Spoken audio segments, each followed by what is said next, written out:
Praise the lord. అందరూ గట్టిగా హల్లెలూయా చెప్పండి.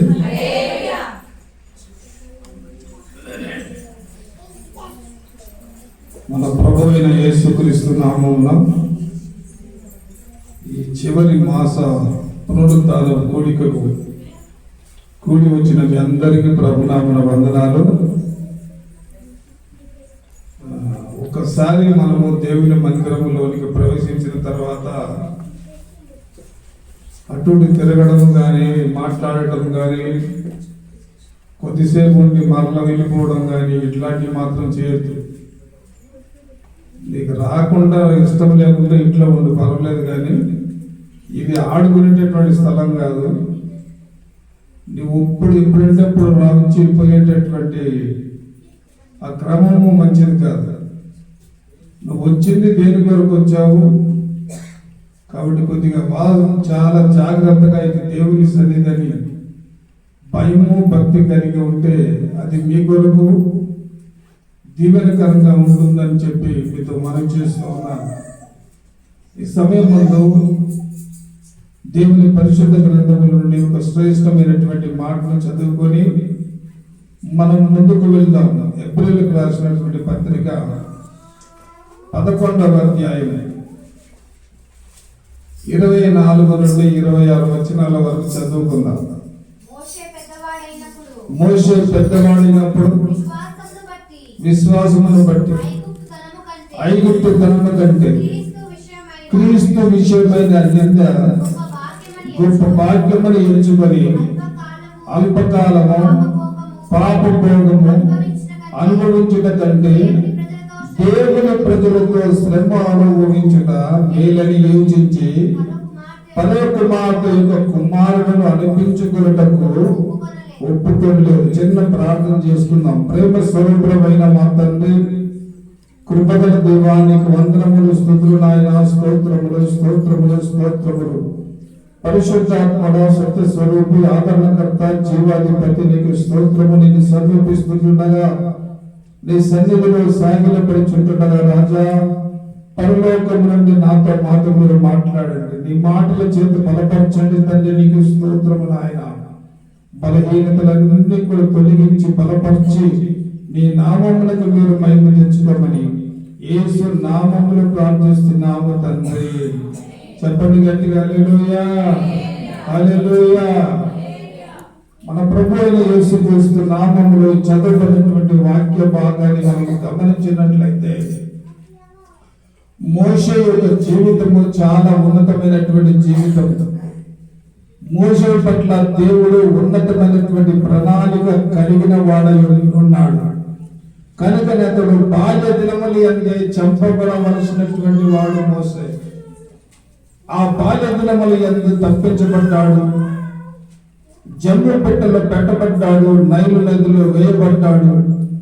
ఆ తర్వాత ఇలాంటి పరిస్థితుల నుండి దేవుడు రక్షించి ఐగుప్తు దేశములో రాజకుమార్తె యొక్క సమక్షంలో పెంచబడి పెద్దవాడయ్యాడు.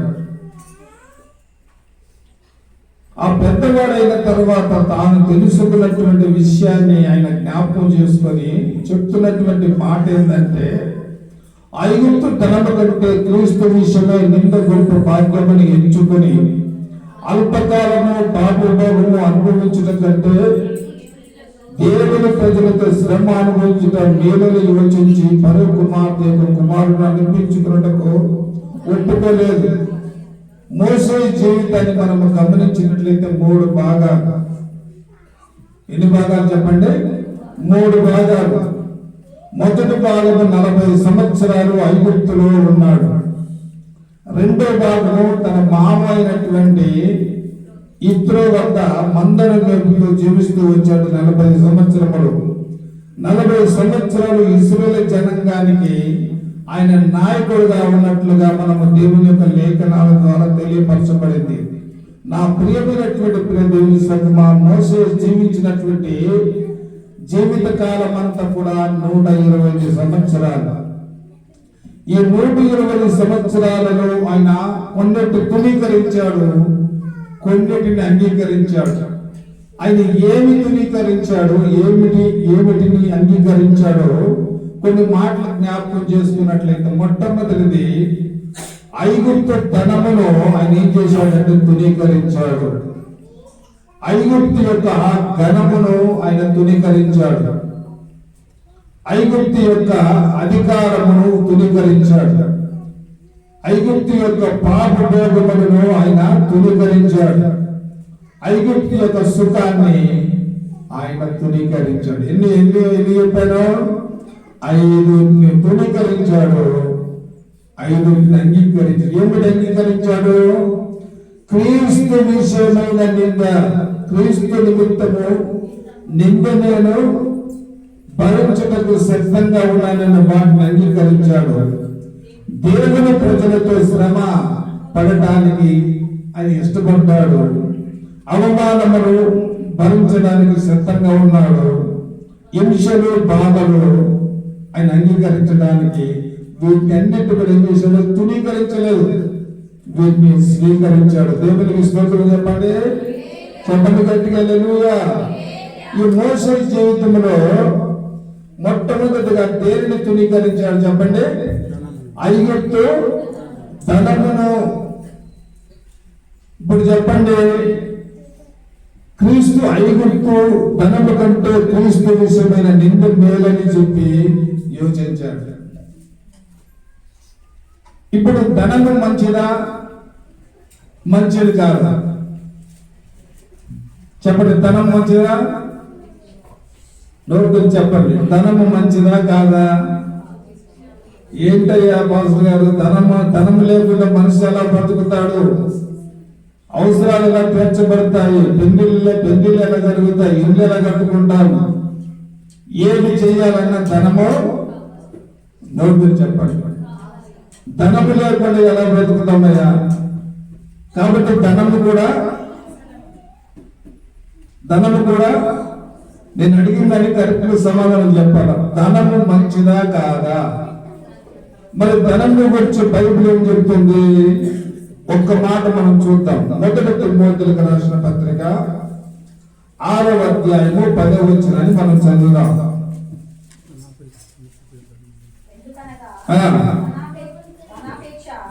ధనాపేక్ష సమస్త కీడులకు మూలము. దేవునికి స్తోత్రం చెప్పండి గట్టిగా.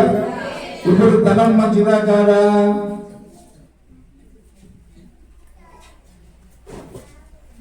చెప్పండి, ధనం మంచిదా కాదా? మరి బైబిల్ ఏం తెలియజేస్తుంది? ధనము సమస్త కీడులకు మూలము. ఈ ధనము వల్ల అన్నదమ్ములు చంపుకుంటున్నారు. ఈ ధనం వల్ల స్నేహితులు ఒకరినొకరు చంపుకుంటున్నారు. ఈ ధనం వల్ల తల్లిదండ్రులను చంపుతున్నారు కుమారులు. ఈ ధనం వల్ల అనేకమైనటువంటి అరాచకాలు జరుగుతూ ఉన్నాయి. మనకు తెలిసిన కాడికి దేవుడు మనకి ఇచ్చిన ఈ కొద్దిపాటి ఈ జీవన విధానములు మనము కనుగొన్నది, ధనము వల్ల సంతోషపడినటువంటి వాడు ఎవరు కూడా లేడు. కాబట్టి బైబిల్ గ్రంథం ఏమంటుందంటే ధనము సమస్త కీడులకు మూలము.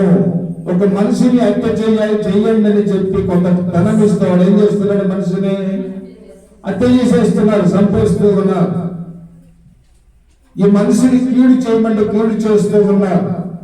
కాబట్టి ధనము మనకు అవసరమే, కానీ ధనమును మనము దైవంగా భావించదు. ధనము ఒకటి ప్రభువుని యేసుక్రీస్తు మనకు మొదటి దేవుడైతే, భూలోకానికి రెండో దేవుడు ఎవరంటే ధనము.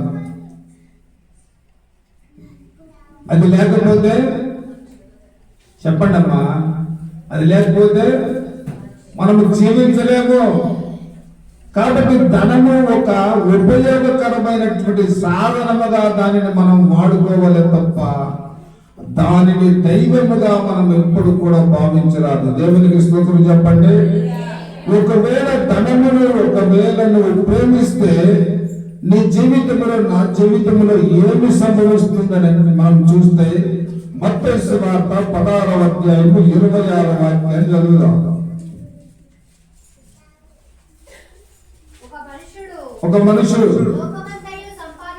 లోకమంతా సంపాదించుకొని తన ప్రాణమును పోగొట్టుకొనును. దేవునికి స్తోత్రం చెప్పండి. ధనము ఏం చేస్తుందంట? ప్రాణమును పోగొడుతుంది. చాలా వింతగా ఉంది.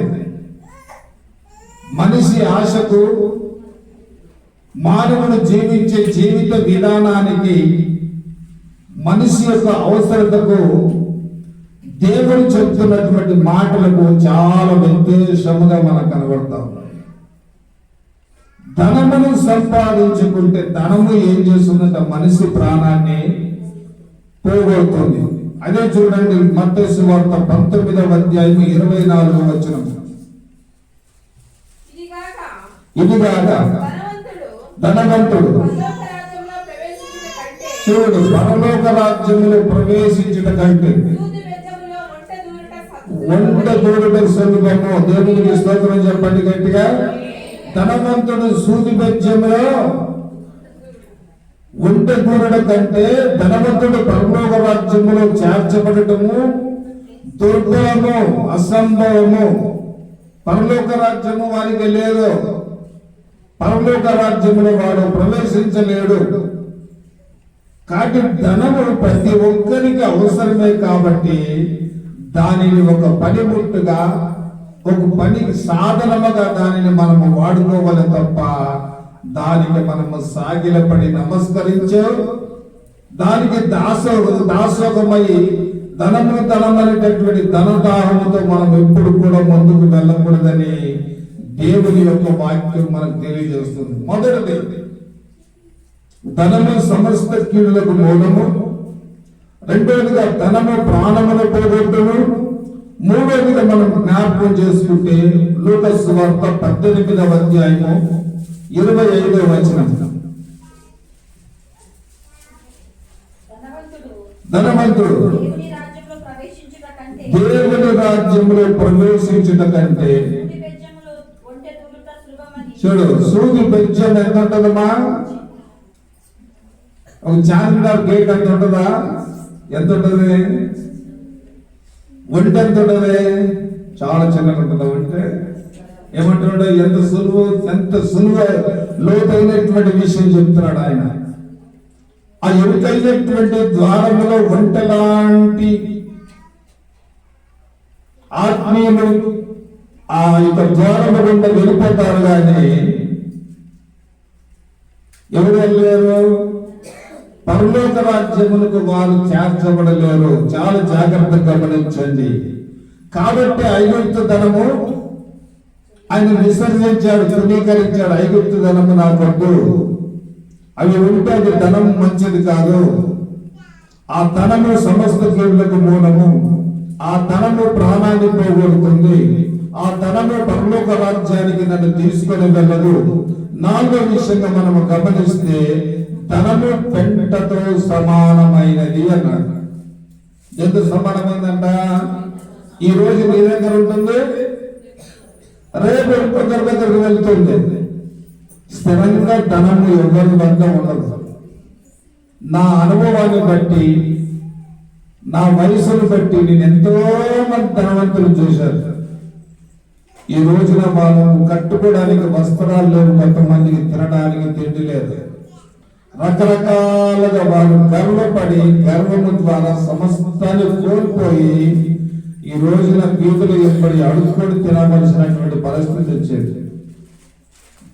ఫిలిప్పీయులకు రాసిన పత్రిక 3వ అధ్యాయము చూడండి 7 నుండి 13 వచనాలు మనకు స్పష్టంగా చదివితే చదవండి.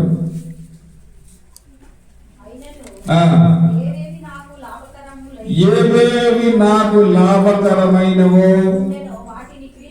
వాటిని క్రీస్తు నిమిత్తం ఏమంటున్నాను?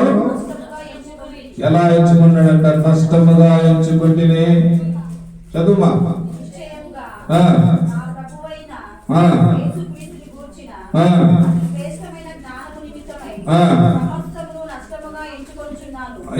ఆయన జ్ఞానము నిమిత్తం ఏం చేస్తున్నాడు? సమస్తాన్ని కూడా నష్టముగా ఎంచుకొనుచున్నాను. ఏవి నాకు లాభకరమై ఉండనో వాటిని క్రీస్తు నిమిత్తము నష్టముగా ఎంచుకోండి అని జ్ఞాపకం చేస్తూ ఉన్నాడు. క్రీస్తు నిమిత్తము చాలా జాగ్రత్తగా గమనించండి. ఒక ఆశ్చర్యమైనటువంటి విషయాన్ని మీకు జ్ఞాపకం చేస్తాను. సోమవారం రోజు సాయంకాలము ప్రేమ బెదరికి ఫోన్ చేశాను. ఆరోగ్యం బాగలేదయ్యా, జ్వరం వచ్చింది రాత్రి అంతా,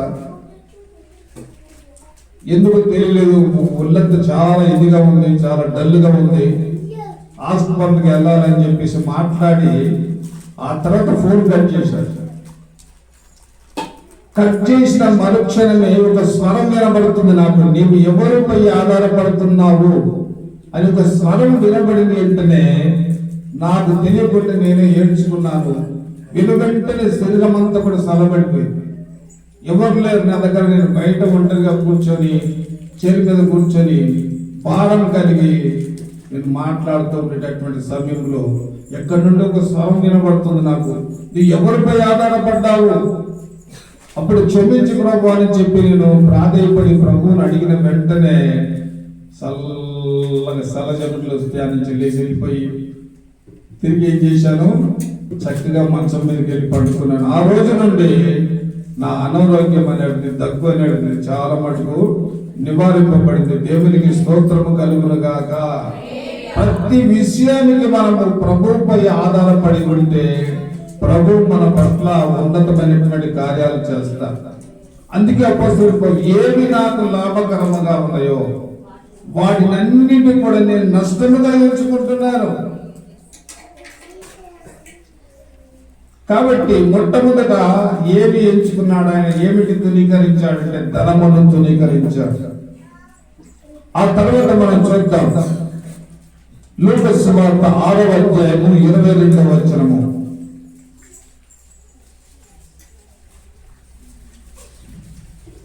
లూకా సువార్త 6:22. మనుష్య కుమారు నిమిత్తము మనుషులను మిమ్మల్ని ద్వేషించి వెలివేసి నిందించి మీ పేరు చెడ్డదని కొట్టువేయినప్పుడు మీరు ధన్యులు. దేవునికి స్తోత్రం చెప్పండి. మనుషులు మిమ్మల్ని నిందించి హింసించి చెడ్డ మాటలు పలుకున్నప్పుడల్లా మీరు ధన్యులు. దేవునికి స్తోత్రం చెప్పండి. వారు ఆడుతున్నటువంటి మాట, వారు పెడుతున్నటువంటి తిట్లు ఎవరిని బట్టి? క్రీస్తుని బట్టి. అలాంటప్పుడు మీరు ధన్యులు. ఎవరి నిమిత్తం తిట్లు తినాలి మనము? ఎవరి నిమిత్తము అవమానపరచబడాలి మనము? దానిని బట్టి మనం ఏం చేయాలంట? సంతోషించాలంట. దేవునికి స్తోత్రం చెప్పండి. ఒకవైపు అన్యులు మనం పెడుతూ ఉన్నారు, ఏలన చేస్తూ ఉన్నారు. అలాంటప్పుడు మనం ఏం చేయాలంట? వారికి బదులువ్వకుండా సంతోషంగా గంతులు వేయాలి. వాళ్ళు తిట్టేది మిమ్మల్ని కాదు, వాళ్ళు నన్ను తిడుతున్నారు, నన్ను ఏలన చేస్తున్నారు, నా పైన వేస్తున్నారు, నన్ను హింసిస్తూ ఉన్నారు అని ప్రభు చెప్తూ ఉన్నాడు. దేవునికి స్తోత్రం చెప్పు. దీనిని బట్టి మనం ఏం చేయాలంట? సంతోషిస్తూ ఉండాలి. దేవునికి స్తోత్రం చెప్పండి. అలా సంతోషిస్తూ ఏం జరుగుతుంది? యాకోబుకు రాసిన పత్రిక 1వ అధ్యాయము 12వ వాక్యము. ధన్యుడు అతడు శోధనకు నిలిచిన వాడై ప్రేమించు వారికి వాగ్దానము చేసిన జీవ కిరీటము పొందుదువు. దేవునికి స్తోత్రం చెప్పండి గట్టిగా. అందరు గట్టిగా చెప్పండి హల్లెలూయా. ఎంత ఉత్సాహంగా చెప్పాలా మాట విన్నప్పుడు? మీరు ఏమనుకుంటామంట? ఈ లోకములను శ్రమలు అనుభవిస్తున్నావా, బాధలు అనుభవిస్తున్నావా? సంతోషించావు. నీ కొరకు జీవ కిరీటము ఒకటి సిద్ధపరచబడి ఉంది. దేవునికి స్తోత్రం చెప్పండి గట్టిగా. చెప్పండి గట్టిగా హల్లెలూయా, హల్లెలూయా. మోషే దేవుని ప్రజలతో పడినటువంటి నిందలు, శ్రమలు గొప్ప ఆనందాన్ని కలగజేస్తున్నాయి. దేవునికి స్తోత్రం చెప్పండి. 1 పేతురుకు రాసిన పత్రిక 3వ అధ్యాయము 17వ వాక్యము. 1 పేతురు 3:17. దాని విషయమై క్రీస్తునందున్న మీ సత్ప్రవర్తన మీద అపనింద వేయి వారు సిగ్గుపడుదురు. ఏం చేస్తారట? ఎవరి మీద? క్రీస్తు మీద అపనిందయ్యేటటువంటి వారు సిగ్గుపడతారు. ఏం చూసి? మీలో ఉండేటటువంటి సత్ప్రవర్తనను చూసి. దేవునికి స్తోత్రం చెప్పండి. ప్రభువుని హింసించేవారు ఉన్నారు, ప్రభువుని ఏలన చేసేవారు ఉన్నారు, తునీకరించేవారు ఉన్నారు. నువ్వేమి కంగారు పడవలసినటువంటి అవసరం లేదు, ఏమి దిగులు పడవలసినటువంటి అవసరం లేదు. ఒక మాట మీకు జ్ఞాపకం చేస్తాను. ఆర్మీలో ఆఫీసర్, ఆయన పేరు స్వామి, గురుద్వారాలోకి వెళ్ళి పూజలు చేయమని చెప్పారు ఆయనకు. ఆయన అన్నాడు, నేను వెళ్ళను. ఆ మాటకు ఆయనను ఆర్మీ ఆఫీసర్ ఆయన ఏం చేశారు? డిపార్ట్ చేశారు, డిశ్చార్జ్ చేసేసారు. వచ్చే బెనిఫిట్ లేదు, పెన్షన్ లేదు. ఆయన కోర్టుకు వెళ్తే కోర్టులో కూడా నేను తీర్పు. దేవునికి స్తోత్రము కలుగుగాక. ఆయన అన్న మాట, ప్రభువు నన్ను పోషించేవాడు నాకున్నాడు, నేను ఎవరికి తల వంచను అన్నాడు. దేవునికి స్తోత్రం చెప్పండి గట్టిగా. ఆర్మీ ఆఫీసర్ అంటే చాలా ఉన్నతమైనటువంటి పదవి. సెకండ్ లెఫ్టినెంట్ ఆఫ్ ఆఫీసర్తో సమానం. ఏమన్నాడు ఆయన? నేను మాత్రము పూజ చెయ్యను, నేను మందిరంలోకి వెళ్ళను. నువ్వు వెళ్ళకపోతే ఇప్పుడే మేము డిస్మిస్ చేస్తున్నామని డిస్మిస్ చేశారు. కోర్టుకు వెళ్తే కోర్టులో కూడా అదే సమాధానం వచ్చింది, నువ్వు నిజంగా తీసేస్తున్నావు ఉద్యోగం నుంచి అని చెప్పి. ఆయన సంతోషించాడు. దేవునికి స్తోత్రం చెప్పండి. ఒక సెపరేట్ మేషకు అభిజ్ఞగోలు ఏ రీతిగానైతే ఆ ప్రతిమకు మేము సాగలిపడి నమస్కరించము, మేము చనిపోతాము అని మాత్రం మేము ఏమాత్రం ఆ ప్రతిమకు మేము నమస్కారము చెయ్యము అన్నట్లుగా గొప్ప తీర్మానం చేసుకున్నటువంటి వ్యక్తి. ఆయన ఉండేది మెడ్రాస్ ప్రాంతం, చెన్నై.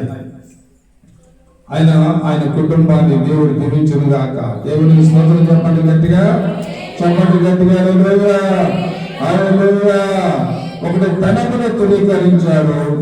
రెండోదిగా మనము గమనిస్తే ఆయన శ్రమ పడటానికి ఇష్టపడతాడు. శ్రమలు 3 విధాలుగా ఉంటాయి. ఎన్ని విధాలుగా ఉంటాయి శ్రమలు?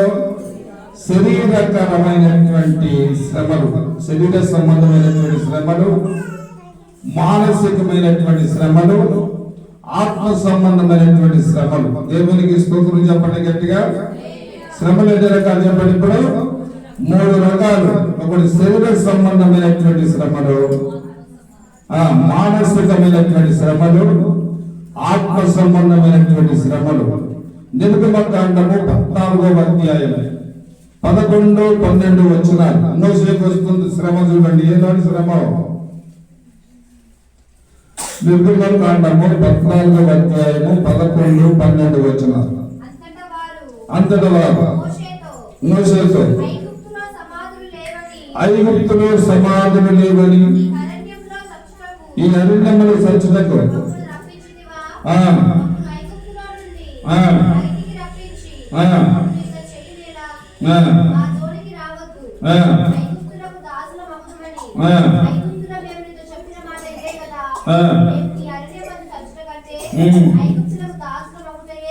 మొట్టమొదటిగా ఏమొచ్చింది శ్రమ?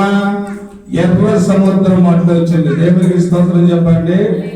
ఒకవైపు ఎర్ర సముద్రము, ఒకవైపు ఫరో యొక్క సైన్యం తరుముకుంటూ వస్తా ఉంది. అప్పుడు మోసే ప్రార్థన చేశాడు. ఆ తర్వాత నీ చేతిలో ఉండే కర్రను చాపి ఆ ఏటిని కొట్టమన్నాడు. కొట్టిన వెంటనే 2 వైపులు ఏమైపోయిందంట? ఏకగ్రతగా రాశిగా నిలిచిపోయాయి. 6 ఏళ్ల ప్రజలు నడిపించబడ్డారు. దేవునికి స్తోత్రం చెప్పండి గట్టిగా. ఎర్ర సముద్రం దగ్గర కలిగినటువంటి శ్రమ. రెండో శ్రమ మనం చూద్దాం. నిర్గమకాండము 15వ అధ్యాయము 23వ వచనము. మారా నీళ్లు చేదైనవి కనుక వారు ఆ నీళ్లు తాగలేకపోయింది. అందువలన దానికి మారా అని పేరు కలిగని. ఇక చూడు, అక్కడ ఏమొచ్చింది? మార దగ్గర శ్రమ వచ్చింది. ఒకటి ఎర్ర సముద్రం దగ్గర శ్రమ వచ్చింది. రెండోదిగా జ్ఞాపకం చేసుకుంటే మారా అనేటటువంటి దగ్గర శ్రమ వచ్చింది. మూడోది మాంసం దగ్గర శ్రమ వచ్చింది. ఎక్కడ శ్రమ వచ్చింది? ఒకసారి నవ్వాలి మీరు అందరూ. ఎక్కడొచ్చింది? మాంసం దగ్గర. చూడండి, మామూలుగా మనం ఏదైనా ఇంటి భోజనాలు చేస్తే ఒకరికి ఏదైనా తక్కువ పడలేదు అనుకో, ఏం చేస్తాము? నమ్ముతామా? ఏం చేస్తాము? చాలా సీరియస్ గా చేసే వాళ్ళని పిలిచి, నాకేంటమ్మా ఇన్ఫ్లేషన్ మాకు లేదనా, మాకు లేదని వచ్చామా, ఏంటి వేస్తే సరిగా వేయాలి, లేకపోతే లేదని చెప్పి ఏం చేస్తాం వాళ్ళ మీద. అదే ప్రకారంగా మాంసం దగ్గర శ్రమ వచ్చింది. నిర్గమకాండము 16వ అధ్యాయము 3వ వచనాన్ని చదువుదాం. ఇశ్రాయేలీయులు మేము మాంసం వండుకొని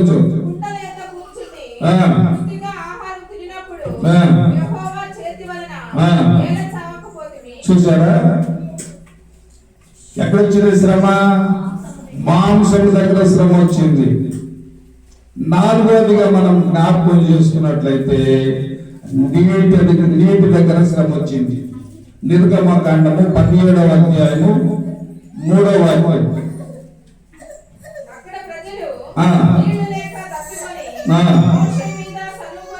మోషే మీద సనుకొలుచు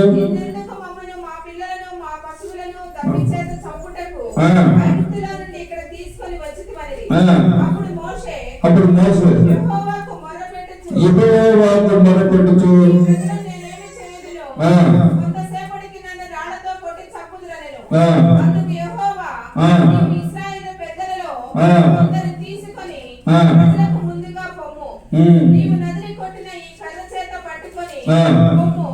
ఇదిగో అక్కడ హోరేబులోని బండ మీద నేను నీకు ఎదురుగా నిలిచెదను. నీవు ఆ బండను కొట్టగా ప్రజలు త్రాగుటకు దానిలో నుండి నీళ్లు బయలుదేరినని మోషేతో సెలవీయగా. ఆ తర్వాత ఏం చేసిందంటే ఎక్కడ వచ్చింది శ్రమ? నీళ్ళ దగ్గర శ్రమ వచ్చింది. ఆ రకంగా ఆ శ్రమకు ఓర్చుకున్నాడు. ఆ తర్వాత బండిని కొట్టాడు, నీళ్ళు వచ్చాయి, తాగారు తృప్తిగా. ఆ తర్వాత అక్కడి నుండి వాళ్ళు ప్రయాణం చేసి ముందుకు సాగడం ప్రారంభించారు. తర్వాత ఎక్కడ శ్రమ వచ్చింది? దేవుని బిడ్డలు ఒకటి గమనించండి, అతి ప్రమాదకరమైనటువంటి శ్రమ ఏమిటంటే, మొదటి కొరింథీయులకు రాసిన పత్రిక 10వ అధ్యాయము 10వ వచనము. ఈ మాట మీరు అందరూ కూడా అండర్లైన్ చేసుకోండి. సనుగొనకుడి,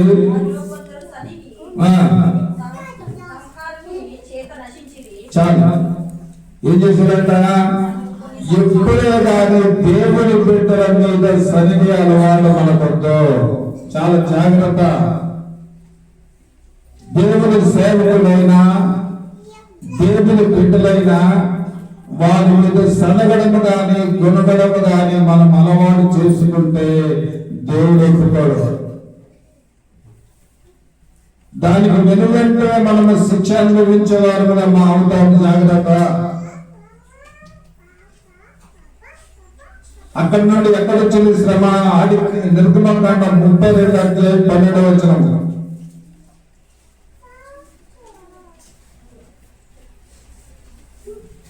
నిర్గమకాండము 32వ అధ్యాయం 12వ వచనం. చాలా లేట్ చేస్తున్నారు మీరు.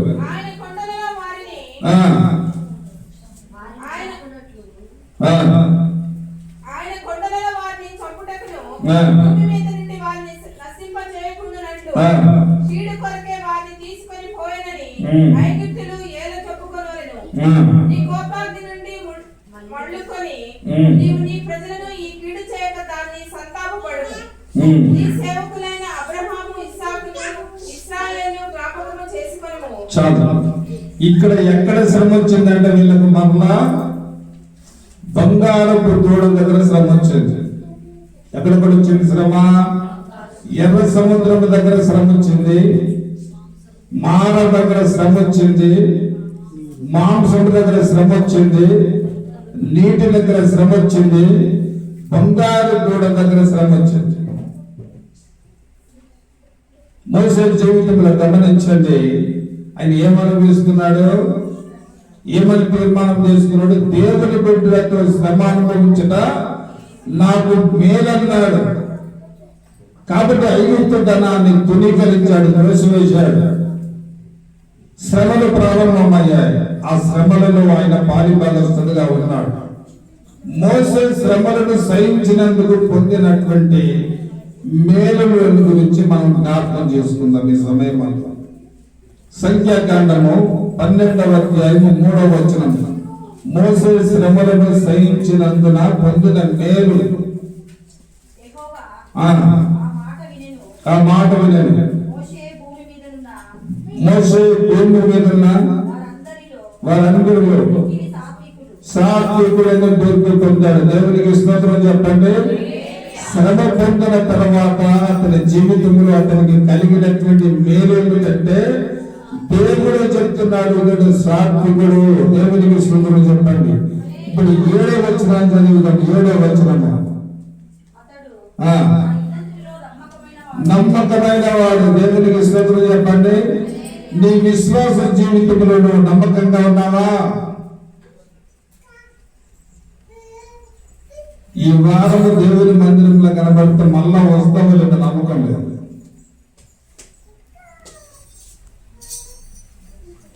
నమ్మకాన్ని ఏం చేస్తున్నాం మనము? ఈ రోజున నమ్మదగినటువంటి వాడు ఎవరా అని దేవుడు ఆకాశం నుండి కనులారైన పరిశీలన చేస్తే నమ్మకమైన వాడు కనబడటం లేదట. కానీ మోసేని పరిశీలన చేసి చూస్తే ఆయన ఒక్కడే ఎలా ఉన్నాడంటమ్మా? నమ్మకమైన వాడుగా మనకు కనబడుతూ ఉన్నాడు. ఇప్పుడు 6వ వచనాన్ని చదువుదాం. 6వ వచనాన్ని. వారిద్దరు రాగా ఆయన నా మాట వినుడి.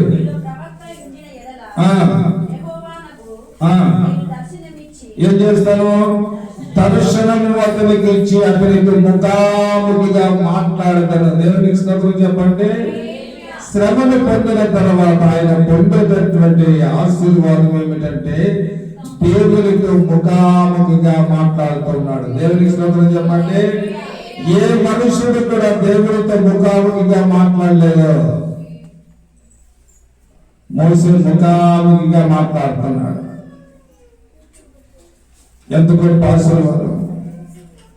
ఈ రోజున మీరు గమనించి చూడండి.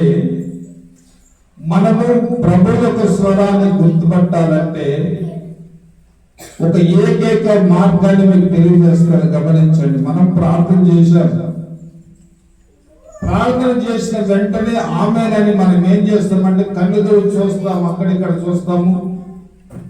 అలా చూడకుండా ఆమేన్ని ప్రార్థన ముగించిన తర్వాత మౌనంగా కనిపెడితే ఇంతవరకు ప్రభుతో నువ్వు మాట్లాడావు, ప్రభు నీతో మాట్లాడతాడు. నువ్వు మౌనంగా కనిపెట్టి చూడు. మనిషి ఏ రీతిగా మనిషితో మాట్లాడుతున్నాడో ప్రభు మనతో మాట్లాడతాడు. కాబట్టి 65 కీర్తన 2వ వాక్యంలో ఏమో రాయబడింది? ప్రార్థన ఆలకించువాడా. దేవునికి స్తోత్రం చెప్పండి గట్టిగా. ఆయన ఎలా ఉన్నాడంటే నా దర్శనం ఇచ్చి అతనితో ముఖాముఖిగా నేను మాట్లాడతాను అని జ్ఞాపకం చేశాడు. ఆ తర్వాత దర్శనం ఇచ్చాడు, ముఖాముఖిగా ఆయనతో మాట్లాడాడు. 4వ విషయాన్ని జ్ఞాపకం చేసుకుందాం. నిర్మాణము 32వ అధ్యాయము 32, 33 వచనాలు. అయ్యో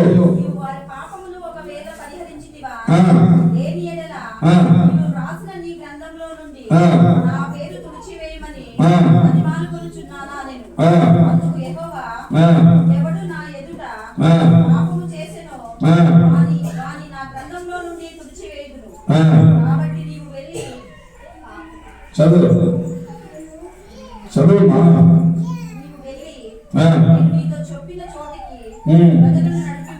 చాలు.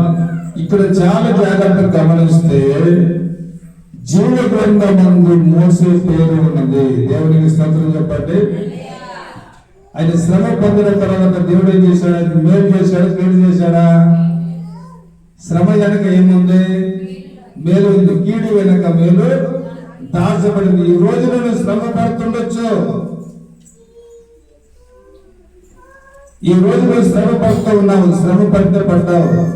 ఆ శ్రమలకు నువ్వు ఓర్చుకుంటే దాని వెనక అలా నీకు నిత్యమైనటువంటి ఆనందం ఉంది. దేవునికి స్తోత్రం చెప్పండి గట్టిగా. 5వదిగా మనం జ్ఞాపకం చేసుకుంటే నిర్గమకాండం 33వ అధ్యాయము 14వ వాక్యం.